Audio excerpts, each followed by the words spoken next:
We all the way live. We're All the all the way way live. live. Mm, mm, mm, mm. Why are we like this? I love that we're like this. We do. Welcome, welcome, welcome. Yes, we are live on Facebook. Hello, hello, hello. Good morning. Good morning. Good morning.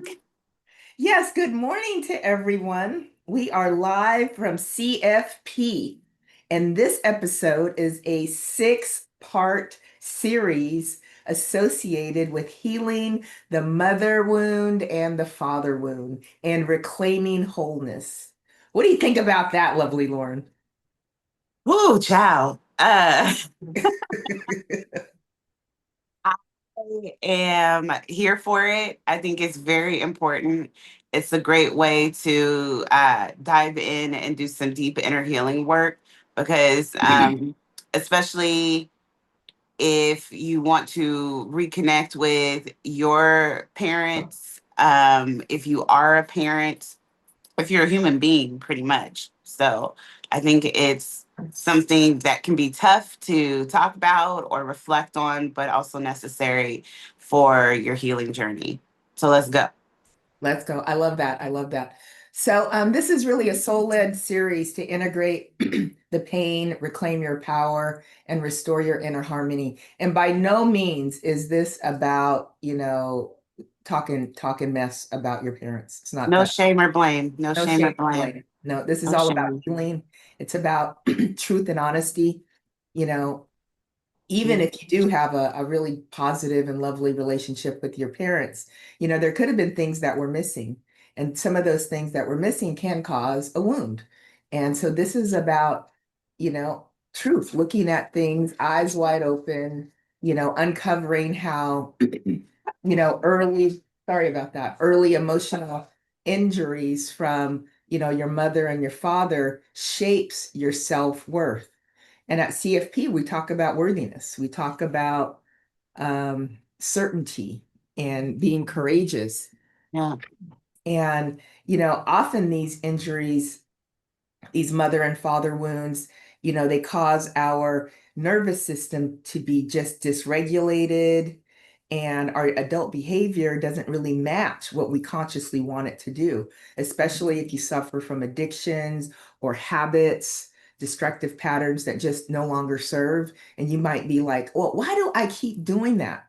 Well, it could be because your nervous system is dysregulated. You talk about that a lot, Lauren, don't you? Oh my gosh. Yeah. Protect the nervous system at all costs. Like that is my I think everywhere I go, I have been preaching about like preserving your nervous system because that's how we function in the world.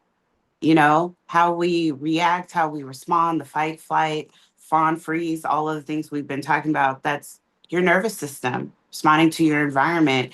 It's learned things and it's learned to respond in certain situations that don't always serve you.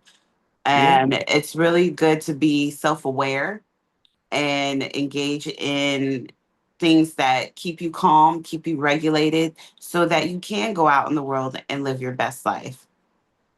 Yeah. Yeah. Thank you for that. So, this episode really lays the emotional and psychological foundation for the healing journey forward. As always with CFP, we don't just talk about it. We are being about the healing through emotional freedom techniques and empowerment scripts. And this episode is no different. So, wow. So we're going to just jump right in and define the wound. And again, this is not blame. It's not to blame, but it's to better understand how the love we did or did not get shaped our nervous system and, perhaps more importantly, our sense of worth. And think about this. When our worthiness is impacted, it impacts our money, it impacts our health, and it impacts our relationships, the major domains of our life. Yes. Yeah. Yes. Very much so. Yes. Very, very much so. So let's dive a little deeper and talk about the wounds, the mother wound. So the mother wound often shows up as people pleasing, shame, shame around your emotions, showing your emotions, fear of being too much or not enough. The father wound often reveals itself as fear of abandonment, making or seeking external validation, overperforming or, seeking approval. I did all of those things, especially in my early years. I was a little promiscuous because I was seeking attention from men, men that were really the modern day equivalents of my dad, older men, especially when I was younger. And then it kind of morphed as I got older. And we're also going to talk about enmeshment versus neglect. Um, Ooh. yeah, and both of these ideas really distort your self identity, and your ability to set and keep boundaries. And then we're going to, have some discussion about the nervous system, fight, flight, freeze, or fawn.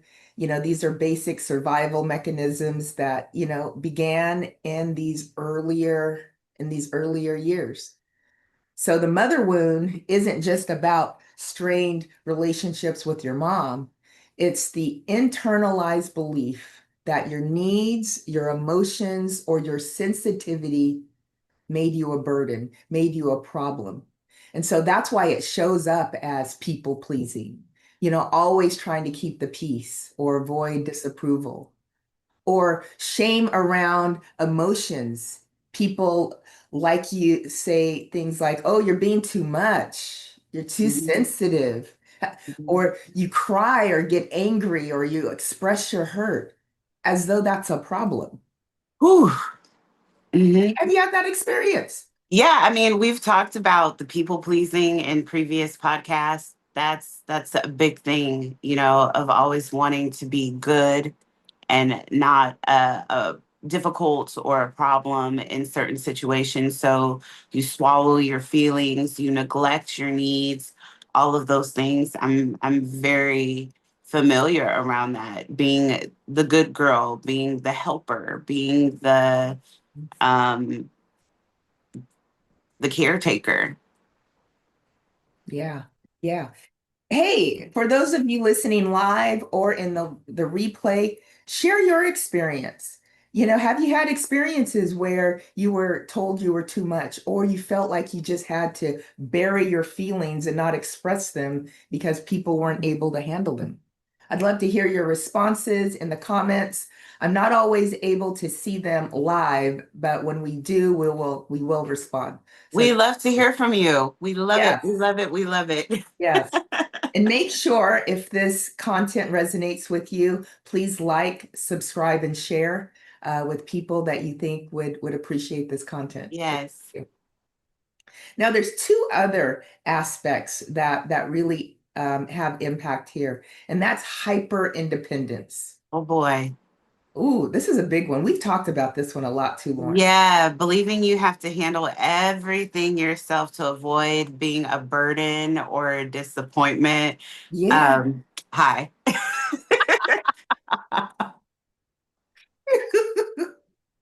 Tell me how that looks. It's just this sense of driving yourself crazy and exhausting yourself with I have to, I need to, I want to, and I have to do it all on my own because if I ask for help, they're going to be like, ew, no, I don't have the time, or why can't you do it on your own? Or you're needy. This belief that you're needy or incapable, it like goes, it runs so deep that you literally will drive yourself crazy figuring out how you can do everything completely by yourself and typically perfectly execute it perfectly at the same Perfect. time. Perfectly, no failure, no mistakes. And yeah, you just, and even like when somebody offers you something without any type of without seeking any reciprocity, it feels shameful. Like you start shaming yourself, like oh, how dare you think that I want your charity or your help? Yeah, yeah, yes, yeah, Yeah. especially that charity part. Yes, and it can be isolating too, because when you aren't capable of showing up or doing all of the things all by yourself, then you tend to like pull back and Yeah, hide almost because you just you don't have the capacity anymore to be like I'm every woman, it's all in me, right, or right. I'm every man, it's all in me. Yeah, yeah. Yeah. You know, I saw a meme on Facebook or one of the social media channels of this young girl, and she had a sofa. And on one end of the sofa, it was sitting on a chair, a rolling chair. And on the other end, she was pushing it, from one location to another.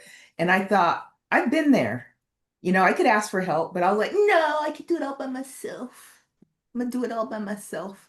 But you don't have to, you No. know, and I I go had ahead. a situation where my TV went out, and when I first moved into my place, I had two of my brother friends like help me hang it up and everything, and then my TV went out, and I was like, um, oh boy, like I panicked, and then I'm like, you know what, I got this, I can do it all by myself.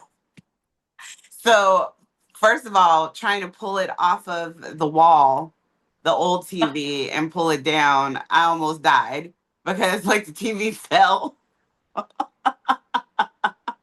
The TV fell like on me, and I was like, "Oh my god!" And then I went to Costco to buy a new TV, and I was like, I'm going in here and getting my TV, and here I am, like getting one of those flatbed carts and like pulling it from the shelf and putting it on there and going to pay for it, like yeah, pushing it to my car, and then I was literally like trying to push it into my back seat, and this man came up and he was like, "Would you like some help?" And I looked at him like, "How dare you?" How dare you? And I was like, I just smiled. I was like, no, thanks. I have it. And then I went back to sweating, trying to push it back in the car and then like pull it out of the car and pull it up the stairs to my apartment and get it out of the box. Like we're talking about like a 55-inch TV. Those are big and heavy. I know. And I was just so determined to do it all myself that I was sore. I was tired. I was like, I felt a little like defeated and deflated. And I was like, I really said no to help. And I really didn't allow myself to ask for help because like there was shame in it. And I'm like, what is wrong? What's wrong with me? But I can see how that TV situation has been so much a part of my life, especially as an adult woman. I don't need you. I don't need anybody. Yeah, yeah, yeah, Hmm. yeah. How many of you out there in live or replay have that experience? I don't need nobody. I don't need a man. I don't need blah, blah, blah. How many have that experience where it resonates with you? Please leave your comments and share those. We'd love to hear from you. Yeah. But the good news is once you have awareness, you don't have to do it anymore.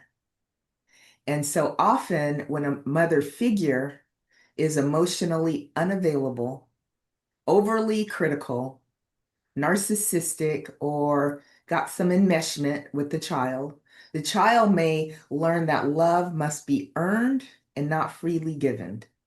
And so we find ourselves just going, just doing, doing, doing. I know I talk with a lot of ladies with their website. They're like, oh, it's so expensive. I'm just gonna do it myself.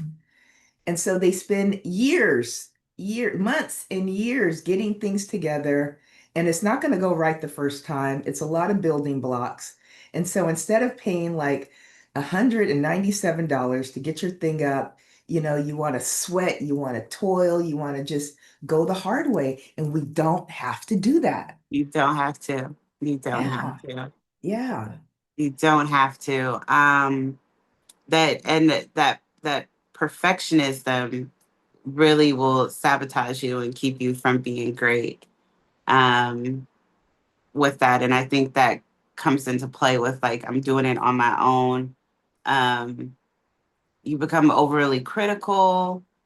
and it just shuts you down. It Yeah. shuts you down, and you don't have to be perfect. Just do the thing. Just Show do the, up. yeah, Just yeah, show up. yeah, yeah, Yeah. yeah. Um and I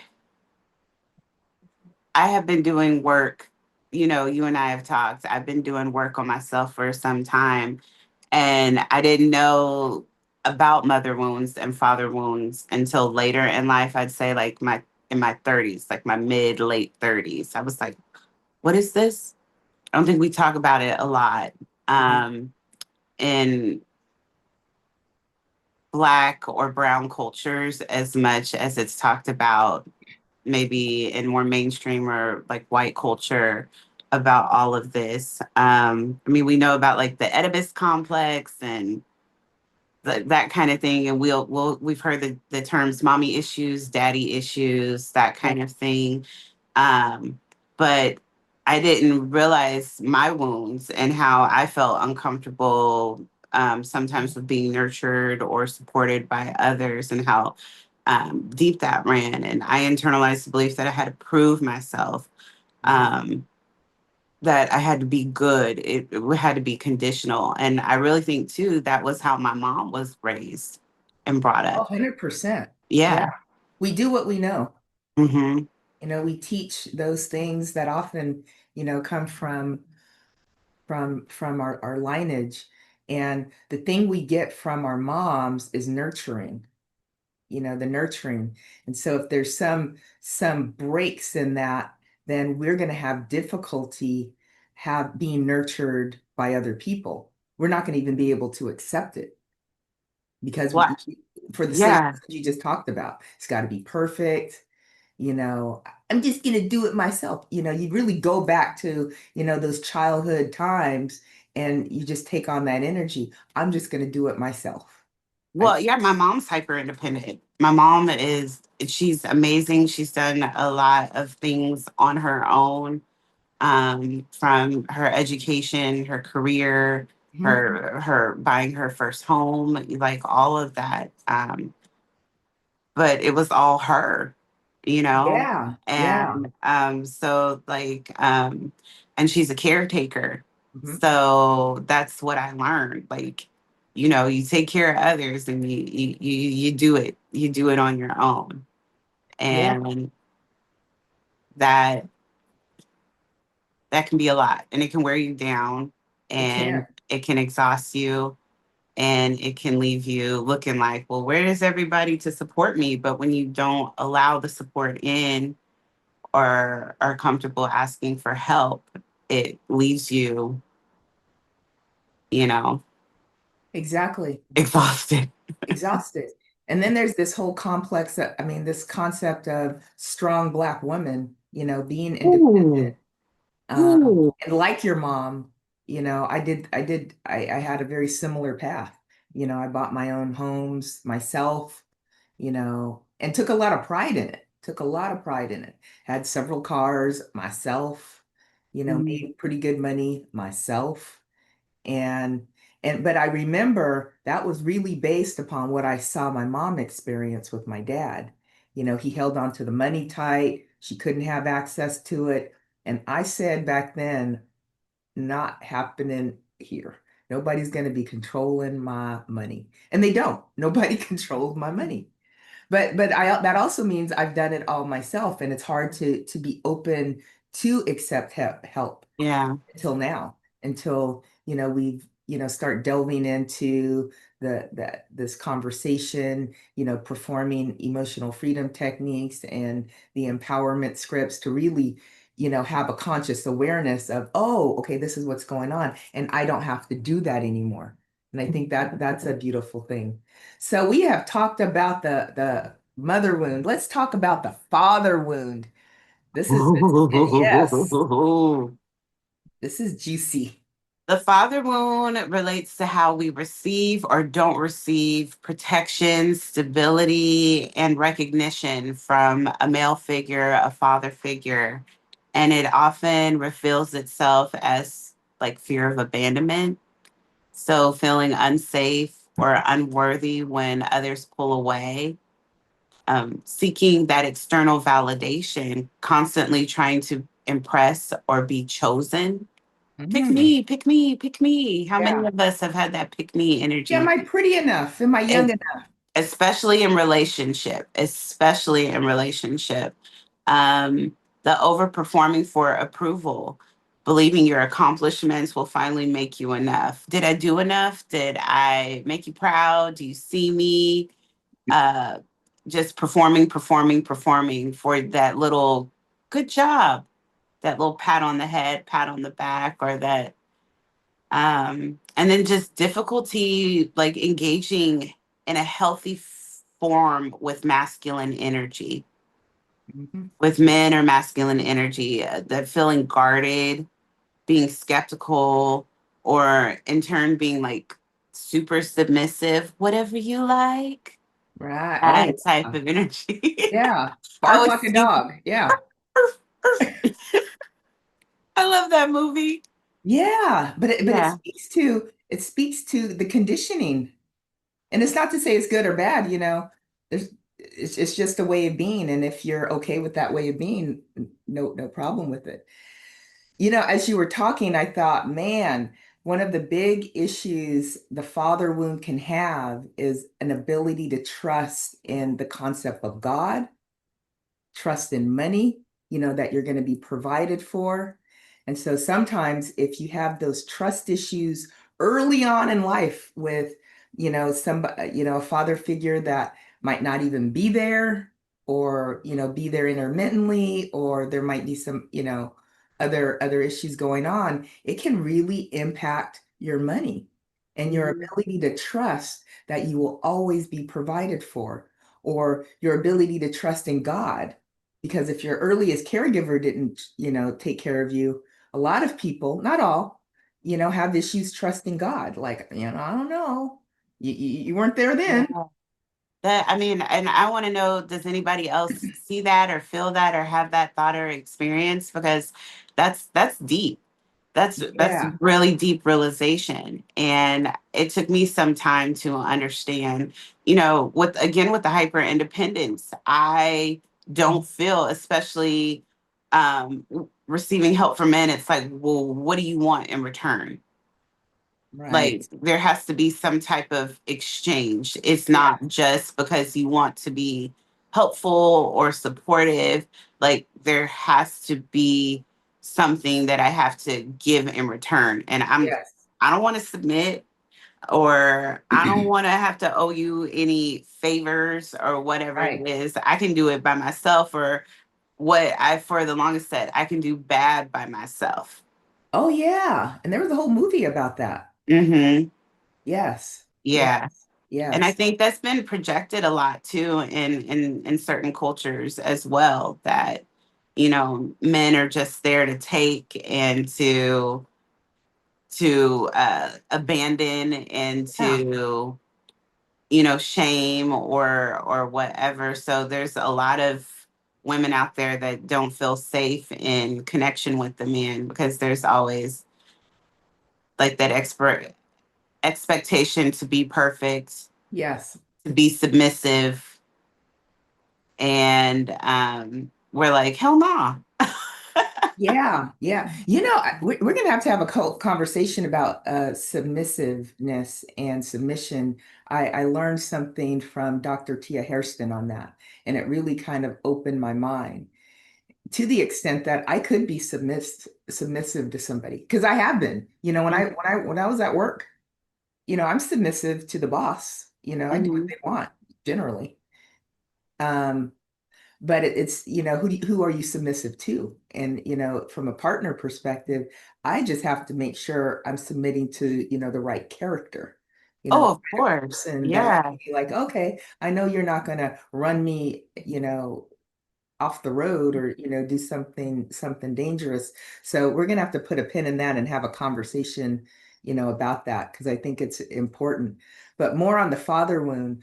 When a father figure is emotionally distant, angry, unavailable, many of us unconsciously, and this means it's going on in the background, equate success and or approval with love. Mhm. So we're going to work ourselves into the ground just to be seen. And if we've experienced those type of things in our earlier years, in our adult years, we might find we're projecting the same kind of experience onto men in the future. And not all men behave that way. They do We not. don't trust, because we're like, oh, well, my daddy did this, or this is what I saw done to my mom, and therefore it's likely to be done to me. By just having the expectation that people are going to behave that way often means that's the kind of reality you start to experience. Yeah. You know, Sometimes you create what you fear the most. Absolutely. Hmm. Absolutely. So Hmm. it's really, you got to, keep in check those things you fear. Fear and disease. My mom has dementia. For the longest, I was scared and still am to some extent, that it's going to happen to me, just like diabetes, it just runs down the DNA chain, but it doesn't have to. And so I'm working with someone right now, with some memory issues, and we're tapping through them. And because I'm helping, this person, it's working on me too. And so I don't have that fear as much, and so I'm going to continue to do it. But I digress. Enmeshment versus neglect. Enmeshment is when a parent treats a child like an emotional partner or caretaker. And so the kid starts to become parentified, and it could lead to very blurred boundaries, confusion about personal identity, and guilt when asserting their independence. Neglect, on the other hand, is the absence of attention, affection, or attunement. And this can make the child feel invisible, unimportant, and emotionally safe. And when the kid starts feeling like that and it hasn't been healed, it does have an impact in that adult child because, they may have difficulty being seen, being heard. Or I was speaking with someone the other day, and they said too, like a lot of neglected individuals start to embrace or embody a lot of narcissistic Mhm. characteristics, where they start to become emotionally abusive or manipulative to get their needs and wants met because Yeah, they weren't able to do that naturally or be supported when they had needs or wants. yeah, yeah. I need to look more into that from a psychological perspective and do some research. But I found that interesting. I was like, hmm. Yeah, yeah. And so yeah, I think we should dive deeper into that because there's a lot of science about that. There's a lot of hacks that we can do. And we know the hacks that we use, work with behavior change. But what's the nervous system connection? How can we address that? Well, it's about again self-awareness, being aware of what you're triggered by and how you show up in spaces. So for me personally, and you and I have been working on this, I have a lot of you know fears around disappointing people and having like emotional needs and being hyper independent and focusing so much on perfectionism that I'm like freezing all the time or fawning all the time. And being aware of it, it's like, no, no, no, that's not me. But then going, no, that is me. And Yeah, saying, how can I support myself? How can I make changes in that? So becoming more confident and saying, I don't have the capacity right now. yeah, So, like learning to engage in alternative behaviors of asking for and get this, receiving support and hello. help and going, wait a second. Like I feel more calm because my anxiety had me frozen for so Yeah, long because I was just overwhelmed and exhausted and tired and just doing the work and realizing what my triggers were, what I was feeling not only in my mind but in my body to the point that I was crippling myself, not wanting to connect, not wanting to show up, Mhm. being fearful of change, all of that. It Mhm. was my nervous system was shot, but the self awareness, the ability to be vulnerable and feel safe to be vulnerable, come up with some strategies and tools and skills to work through that discomfort. I Yes. feel way more calm, and I'm like, okay, I like it here. Yeah. I'm learning to trust that this is my new normal. Yeah. But it's really interesting to kind of tap into where you're at, what wounds do you have and how can you heal them. And that's through behavior change. Yeah. That's creating a new type of normal for yourself and rewarding yourself for engaging in those coping strategies and those new behaviors. Yeah, that I believe that's very important. Um, we know we're not lazy. We often think we're lazy, but we're not. We're not broken. We're responding to an internal alarm system that never got the signal that it was safe to rest.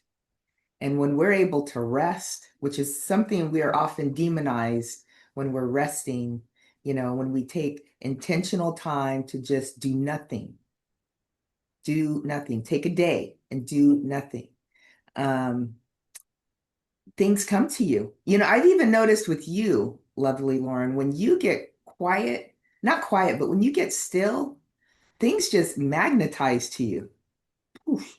Places, experiences, and it's a beautiful thing to watch because you're not worried. You're just like, yeah, I want this to happen or I want that to happen. And it's like the universe, life, God, it's like, here you go. Because when we're in those states of fear, I know when I was in my states of fear, I couldn't get enough opiates, couldn't get enough alcohol, to numb that rage, that feeling I just could not handle, and I just needed to numb it at all costs. It started with food, then well, food was the longest time, money, opiates, alcohol, cannabis. And so they really can impact you in a real and meaningful way. So let's talk about how mother and father wounds manifest in adult life. And it's because these wounds, they don't just vanish, they don't just go away, they stay in your body and they can manifest as physical illness. They can be disguised as personality traits, behaviors, or hey, it's just the way that I am. But beneath those patterns, there's usually a younger self, a childlike self, waiting to be seen, soothed, and supported. So let's talk about some common ways that these wounds can manifest in our adult lives. It could look like constant self-doubt. You second guess your decisions, delay taking actions because it's not perfect. You might overanalyze yourself. You struggle to feel confident. You struggle to do the thing. You struggle to, launch your website, share your products because you just don't know how people are going to Yeah. receive you out there.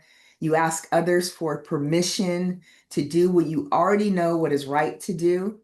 And this is often the voice of a wounded child who learned early on that their ideas were dismissed, minimized, or even punished. Let's talk about how you overfunction in relationship. Again, we go back to, like I have daddy issues, I have mommy issues. Um, but your partner, like your parent, is very close to you and sees a lot of things that the rest of the world doesn't see or experience. So this is where you feel like you're always having to perform to earn your spot in someone's life by Mhm. doing more, by fixing everything, being the strong one. You're the caretaker, the helper, the rock, even when you're emotionally depleted. And I only can speak from a woman's perspective, but I've seen that in myself, Mhm. and my mother, and my grandmother, and other women in my life, my friends, like coworkers. I see it all the time. You also attract partners or friends who underfunction or emotionally withdraw. And there's always that imbalance where you're always saying, pick me and also help me, pick me, Yeah. help me, pick me, help me. So you never feel safe. You're never satisfied. And you fear that if you stop doing, you'll stop being loved. Yeah. If I just give a little bit more, if I just sacrifice a little bit more, then I'll finally be chosen, or they'll finally change, or they'll finally value me, or they'll finally see my worth. And the list goes on and on and on. Yes. Yes. Yeah. And you're Hmm. trying to break, and you're just on this hamster wheel. And it could be a Hmm. hamster wheel from person to person. Persons change, but the details are, similar. And And so all it, oh, I'm sorry. And you're all fine. it does is like make the wound deeper, Yeah. the wound that Yeah. you haven't even acknowledged or known it knew to exist. It's just deeper, Hmm. or it's like walking on a broken leg and acting as if that's normal. Right. Right. And you don't, you're hurting yourself and the other person in a sense, because you have these expectations that they're going to step up or change or see your worth or value you, when that they may not have the capacity or the awareness that this is even happening. Or they have their own mother, father wounds that they're healing in turn. And so when you're both walking around blind and wounded, Yeah. The blind leading the blind. Yeah. yeah. It could also look like chronic overgiving or emotional shutdown. Ooh. Yeah. And really, these are two sides of the same coin. It's the same thing. And overgiving is a trauma response, and it's really a way to avoid rejection and being overly generous, available, and accommodating. Just giving, giving, giving. For me, it used to look like I would attract a lot of men that didn't have money. And so a lot of my money would become their money. And it would be just fine with me because it satisfied that wound. It satisfied it gave me the validation I needed, as though that was the only way I could be good enough to get the validation. I had to pay for it. Mm. Yeah. Or shut Hmm. down. And this happens, we talked about this, when the nervous system is just too overwhelmed to engage. And so it could look like becoming emotionally numb. That's where you see a lot of addictions, avoidant, disconnected from your feelings. And being emotionally numb could also look like, I'm going to read 1,000 books over the weekend, and just become, so focused that you want to read something, maybe read some fantasy just to escape, your life, the mundaneness of your life. But both of these patterns really stem from inconsistent love in childhood and a belief that your emotions were either too much or just unimportant. Hmm. And so when we feel that way, it's gonna play out. It's just going to play out. It also impacts us with money. Can you tell us a little about how it might impact us with money, Lauren? Oh boy. If love was conditional growing up, money often feels conditional now. Like we must suffer or strive to receive it. So, those, I call them spells, but also like those things that you were taught, like the struggle is real. And,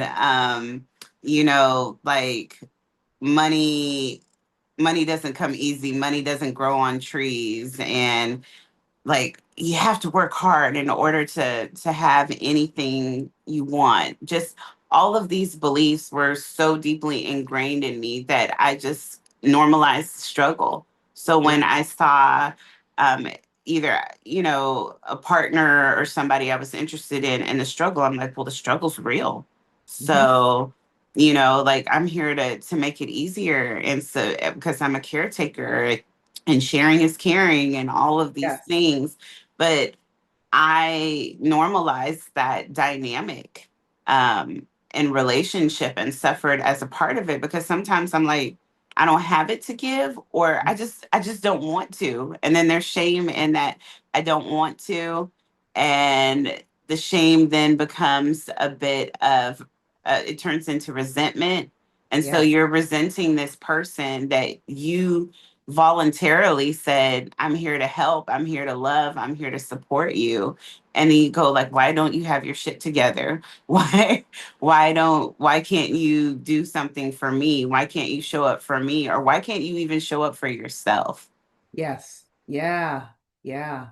Yeah. Mm-hmm.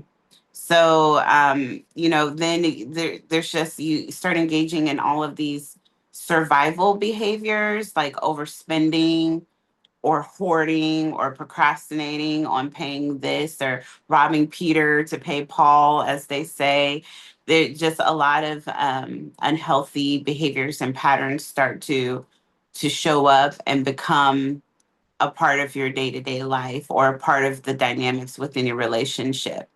And one more thing, what I've read and heard and observed is a lot of times money can be the root of a lot of separations and breakups and Mhm. divorces because people engage in behaviors that aren't honest. Yes. They start to lie or hide things when it comes to spending. Yeah. Yeah. Because they're ashamed, Hmm. or they might be ashamed. Hmm. Well, certainly if love was conditional growing up, money often feels conditional now. It's the same thing.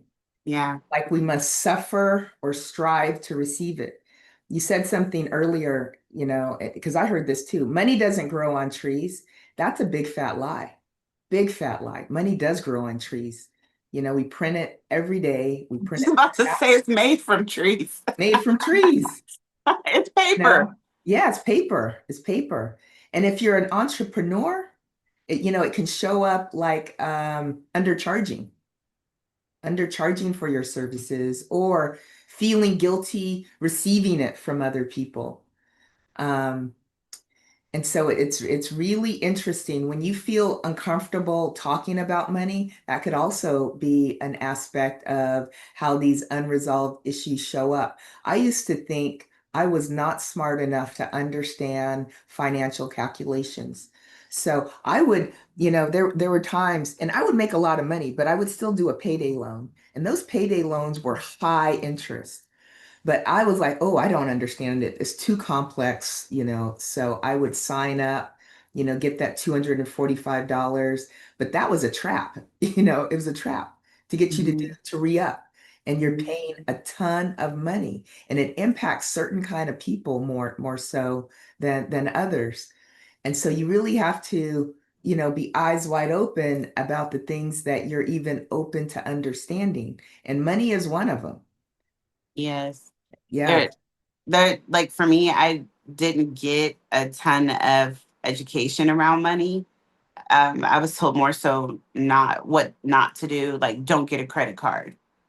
And then it's like, but you kind of need one in order, especially as an adult, in order to establish good credit, right. in order to get things that you want or need in life. So it was just like, don't do it at all versus like maybe you should try doing it this way or do that. So there for me, like I learned to be fearful with money and around money. Yeah, Even when I had it to use and spend, it was like, well, you can't spend it or you can't use it. You have to like save it. And it's like, well, what am I saving it for? right. And Right. then if I only hold on to this, how am I going to allow more to come Yeah. through? But Yeah. my grandfather, he grew up in the Depression era.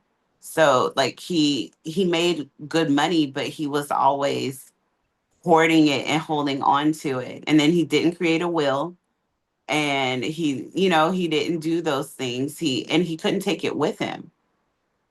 Mm. And so he limited his experiences and his family's experiences out of fear and this coming from a space of lack. Yeah, yeah. So let's talk about some of the health issues associated with these mother and father wounds, and then we're gonna just jump right into some healing, and change your energy about it. I really like what you said about, you had a fearful relationship with money. And when we have a fearful relationship with money, it impacts our ability to receive more, to keep it, to multiply it, all of that. From a health perspective, the body remembers what the mind tries to forget, or what the mind often forgets. Things like chronic fatigue syndrome, autoimmune diseases like diabetes, fibromyalgia, digestive issues, body pains are very common. Hmm. When we carry suppressed emotions like shame, grief, anger, they manifest physically. They just do. And you may experience anxiety, depression, insomnia, or tension in your chest, your stomach, your throat. All of that's an example of the stress that we carry. So as we promise here at CFP, there's always healing, and this episode is no different. So we're going to do a 2 round tapping titled "I Am Safe to Be Seen and Loved," and then we're going to follow that with an empowerment script by Lovely Lauren. So, emotional freedom techniques is like a software update for your brain. We are tapping really an awareness of issues that we are addressing. And then we identify, states of being or behaviors that we want to transition to. So we're telling a story about how we're at point A right now, but we want to be at point B. So just do what I do and say what I say. Round one is going to start with acknowledging the wound. Karate chop point. Even though I didn't get what I needed, Even though I didn't get what I needed, I honor my pain. I honor my pain. Even though I felt invisible, Even though I felt invisible, I choose to see myself now. I choose to see myself now. Even though I feared abandonment, Even though I feared abandonment, I am here for me today. I am here for me today. Excellent. Eyebrow point. I felt unseen. I felt unseen. Side of eye. I felt unloved. I felt unloved. Under eye. I needed more. I needed more. Under nose. So much silence. So much silence. Under mouth. So much pain. So much pain. Collarbone. I didn't feel safe. I didn't feel safe. 3 inches below the armpit. It wasn't my fault. It wasn't my fault. Top of head. I begin to reclaim myself. I began to reclaim myself. Release the tapping. Let's take a deep inhale through the nose, exhale through the mouth with an audible sigh. Now we're going to reclaim wholeness. Karate chop point. Even though I'm still healing, Even though I'm still healing, I deeply love and accept myself. I deeply love and accept myself. Even though I'm afraid to feel, Even though I'm afraid to feel, I am safe now. I am safe now. Even though I've carried this long enough, Even though I've carried this long enough, I now release the burden. I now release the burden. Eyebrow point. I am safe now. I am safe now. Side of eye. I am reclaiming my power. I am reclaiming my power. Under eye. I choose compassion. I choose compassion. Under nose. I get to heal. I get to heal. Under mouth. I am not alone. I am not alone. Collarbone. This is my time. This is my time. 3 inches below the armpit. Wholeness is my birthright. Wholeness is my birthright. Top of head, I rise from within. I rise from within. Release the tapping. We're going to take a deep inhale through the nose, exhale through the mouth with an audible sigh. Okay, lovely, Lauren. Thank you, Dr. Gigi. I love our tapping. I Yeah, love me our too. tapping sessions. Yes, me too. Thank you. Okay. And now I have an empowerment script to reinforce our conversation. I hope that this leaves you feeling more confident and empowered in healing and engaging in behaviors that support your highest and best selves. So here we go. Just take a deep breath and relax your body. Welcome, love. I'm so honored you're here. Whether this is your first time exploring your inner child or you've been walking this healing path for a while, know this: you are exactly where you're meant to be. Take a moment to pause, place a gentle hand on your heart or your belly, and soften your shoulders. Breathe deeply, fully, and slowly. Inhale, exhale. This sacred space is a return to you, a place where we don't rush the healing, a space where the truth can rise gently, honestly, and without judgment. Today, we begin with the wounded inner child, that tender part of you who learned to shrink, to strive, to survive, the one who carried confusion, unmet needs, or a longing for a parent's presence that never fully arrived. Let's name what we are exploring: the mother wound and the father wound. These are not about blame, but about truth, about honoring what was and giving voice to what was not. The mother wound may have shown up as emotional neglect, criticism, control, or the inability to hold your bigness. The father wound may have arrived as absence, abandonment, intimidation, or conditional love, and in their shadows, a fracture formed, often invisible but deeply, deeply felt. You may have grown up believing love must be earned, that your emotions were too much, that your needs were burdens, that you had to be perfect to be safe.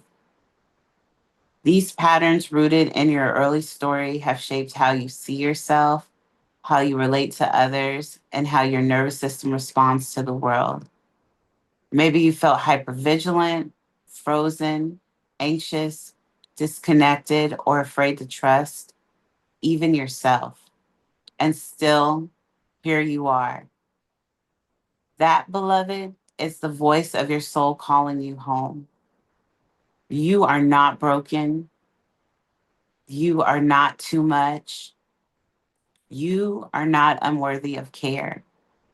You are a miracle in motion, a being of light and wisdom, rising through the cracks, not in spite of the pain, but through it.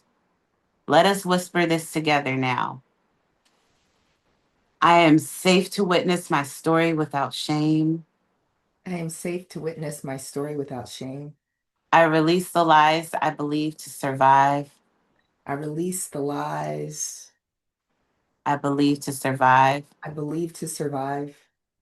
I honor my inner child I honor my inner child with tenderness and truth. with tenderness and truth. I reclaim the parts of me that learn to disappear. I reclaim the parts of me that learn to disappear. I am whole even as I heal.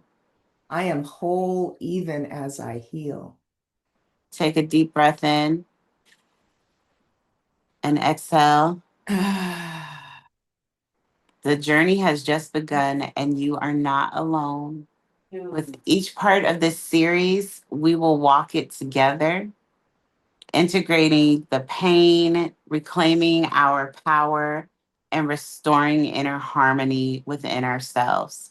So please come as you are and leave as more of yourself. I love that. Oh, thank you, thank you, thank. I love the empowerment scripts and the tapping. I was able to get in touch with my inner child. A lot of people think, oh, all that stuff in our childhood is over. It's not.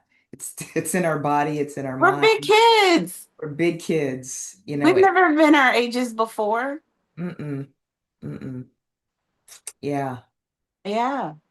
Yeah, and when we are able to go back there and start taking the hand of that little boy or little girl that's in there that was lost and, felt unseen, and you're like, hey, I got you.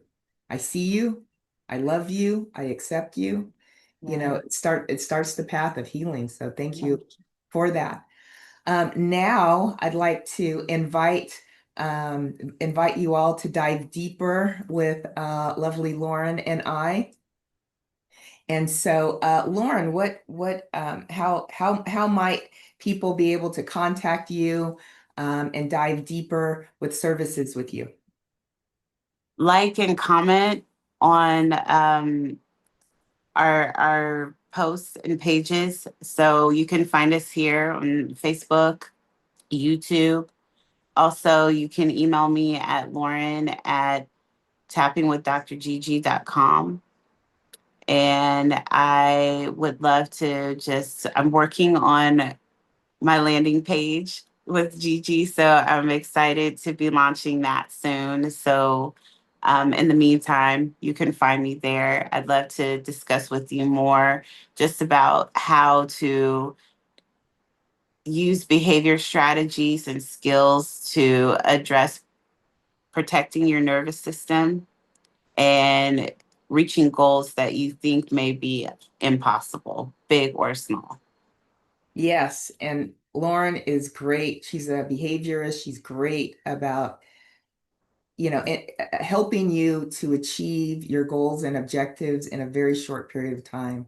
I've experienced it myself, and if you have any needs, contact her. She does tarot, she does cards, she does lots of things, sound bowls, Healing, healing, yeah, yeah, Reiki, Reiki, yeah, yes, yeah, yes. lots of beautiful healing modalities are Thank covered in you. this wonderful light here. Thank you. And let's talk about you, Dr. Gigi. How can we get in contact with you? Yes, well, I'm going to share my screen and let's see, share a couple of opportunities. We have Rewrite Your Money Story in 4 weeks, which is a 28-day program to really help you break through your money issues. We look at from week to week, the money issues, the saboteur issues, and then we make a way for space for happy money to come in. So this is a great program. The details are in the link below.